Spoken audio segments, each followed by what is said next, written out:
শয়তান শব্দটি আরবি, এটি শাতানুন মাসদার থেকে উৎপত্তি লাভ করেছে, যার অর্থ হলো বাউদা আনিল হক, সত্য থেকে দূরে থাকা, ন্যায় থেকে দূরে থাকা।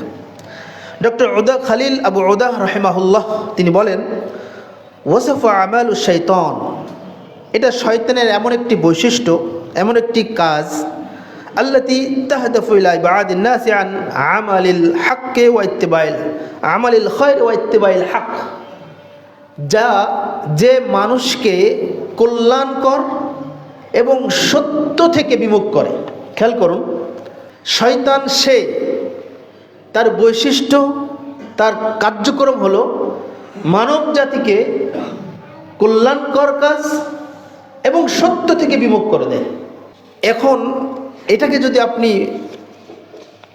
মূল্যায়ন করতে চান, তাহলে আরও একটি সংজ্ঞা দেখেন। ইবনুল মনজুর রাহিমাহুল্লাহ, লিসানুল আরব একটি বিখ্যাত অভিধান গ্রন্থ, সেখানে বলা হয়েছে, কুল্লু আতিন মুতামাররিদিন মিনাল জিন্নি ওয়াল ইনসি ওয়াল আদ-দাওয়াব, শয়তান সেই প্রত্যেক ওই জিনিস শয়তান, প্রত্যেক ওই অবাধ্য শয়তান, সে অবাধ্য মানুষ হতে পারে, সে অবাধ্য জিন হতে পারে, সে হতে পারে প্রাণী, পশু পাখি, জন্তু জানোয়ার।